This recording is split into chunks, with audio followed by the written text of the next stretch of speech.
के चमोली जिले में ग्लेशियर फटने से कुदरत की विनाशकारी ताकत का एहसास लोगों को हुआ।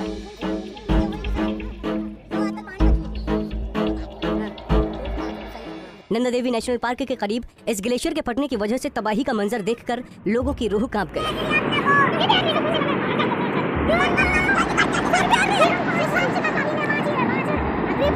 मलबे से भरे पानी के सैलाब से रैणी गांव के पास ऋषि गंगा तपोवन हाइड्रो प्रोजेक्ट के बांध को कागज की तरह उड़ा दिया गया। इसके अलावा चमोली जिले में ऋषि गंगा नदी पर पावर प्रोजेक्ट के डैम का एक हिस्सा भी पानी के तेज बहाव में टूट गया।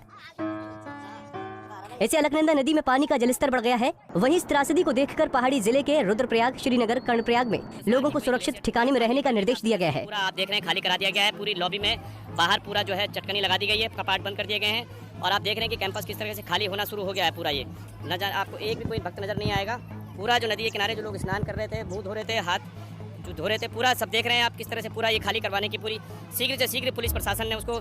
वहीं ऋषिकेश, हरिद्वार सहित यूपी के मैदानी इलाकों में भी अलर्ट जारी कर दिया गया है। डैम टूटने से अलकनंदा नदी का जल प्रवाह में बढ़ोतरी हुई है। हालांकि इस त्रासदी के दौरान कई ऐसी तस्वीरें भी देखने को मिली जिसे देखकर लोगों के पैरों के तले की जमीन खिसक गई। कई जगहों पर गर्जना करते हुए गाद भरे पानी के तेज प्रभाव से बचने के लिए लोग भागते नजर आए। पानी की गर्जना सुनकर ही लोगों के रोए खड़े हो गए। नदी घाटी में बसने वाले लोगों में हाहाकार मच गया। वहीं इस प्राकृतिक आपदा को देखकर केदारनाथ हादसे का दर्द मानो फिर से उभर गया। प्रलय की तरह जल सैलाब घाटी के बीच से दहाड़ रहा था, जिसके सामने मानव और मशीन की ताकत बिल्कुल बौनी नजर आ रही थी। स्थानीय लोगों ने प्रलय की खतरनाक विजुअल धौली गंगा, ऋषि गंगा, तपोवन और कर्णप्रयाग से शेयर की और निचले इलाके के लोगों को सावधान कर दिया। वहीं प्राकृतिक आपदा को देखकर उत्तराखंड के मुख्यमंत्री त्रिवेंद्र सिंह रावत ने खुद कमान संभाल ली और वो आपदा के बीच ही तपोवन पहुँच गए।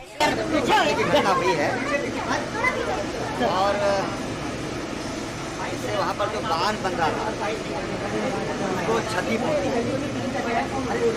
यहाँ पर जो कर्मचारी थे, वहाँ पर कुछ लेबर है,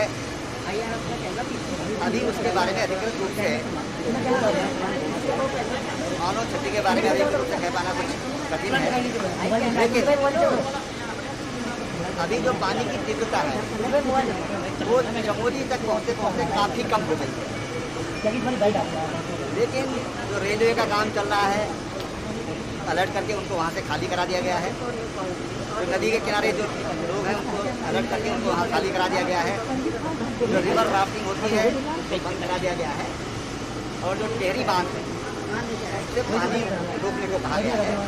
श्रीनगर जो बांध है उस पर पानी खोल देने को कहा है, ताकि जो एवलांच का जो पानी आ रहा है उससे क्षति कम से कम। NDRF से दिल्ली बात हो गई है, गृह सचिव से, गृह मंत्री जी अभी जहाज में है, अभी थोड़ी देर में उनसे भी बात करूंगा और उन्होंने पूरे सहयोग के लिए कहा है। NDRF भेजना है या किस तरह की जरूरत है वहीं प्रधानमंत्री नरेंद्र मोदी और गृह मंत्री अमित शाह ने उत्तराखंड के लोगों को हर मुमकिन मदद मुहैया कराने का भरोसा दिलाया है। वहीं नदी घाटी में बीच बीच में बने डैम के टनल में 150 से ज्यादा मजदूरों के फंसे होने की खबर भी सामने आई है। वैसे बताया जा रहा है कि इनमें से 10 मजदूरों के शवों को बरामद कर लिया गया है। SDRF और जिला प्रशासन की टीम पूरे इलाके में बचाव और राहत के लिए तैनात कर दी गई है। पहाड़ पर कड़ाके की ठंड में ग्लेशियर के पिघलकर टूटने पर आम जनता के साथ वैज्ञानिक भी हैरान हैं। घटना के बाद देहरादून स्थित दून मेडिकल कॉलेज में बेडों को रिजर्व किया गया है। देहरादून के Wadia institute of Himalayan geology के 3 ग्लेशियर वैज्ञानिकों की टीम चमोली भेजा गया है। इस टीम में डॉक्टर मनीष मेहता, डॉक्टर विनीत कुमार और डॉक्टर समीर सोमवार सुबह धौली गंगा ग्लेशियर की पड़ताल करने पहुंचे। ये टीम लंबे समय से धौली गंगा, द्रोणागिरी, रेणी गांव के ग्लेशियर पर काम कर रही है, इसलिए उन्हें इस इलाके के ग्लेशियर की अच्छी खासी जानकारी है। Wadia institute of Himalayan geology के वैज्ञानिकों का दावा है कि पहली बार कोई ग्लेशियर ठंड में टूटा है। वैज्ञानिक खुद भी इस घटना से हैरत में पड़ गए हैं। हालांकि अभी ग्लेशियर फटने की सही वजह स्पष्ट नहीं है, लेकिन हो सकता है कि जमीन के नीचे कटाव के कारण ऐसा हुआ हो। ग्लोबल वार्मिंग और हिमालयी क्षेत्र में विकास के बड़े बड़े प्रोजेक्ट ने बेहद संवेदनशील इस जोन पर बहुत ज्यादा नकारात्मक असर डाला है। मैदान की तरह पहाड़ों में विकास के मॉडल को अपनाना बेहद खतरनाक है। इसीलिए हिमालय के भूगर्भीय स्थिति का आकलन कर ही पर्यावरण अनुकूल विकास के मॉडल को अपनाना चाहिए। नहीं तो जो प्रकृति हमें जीवन देती है, अगर वो नाराज हो गई तो उसका नतीजा क्या होता है, इसका एहसास हमें केदारनाथ आपदा से लेकर आज की इस घटना में भी हुआ है। इसलिए प्रकृति के साथ तालमेल बिठाकर ही जल जीवन और हरियाली तीनों को बचा सकते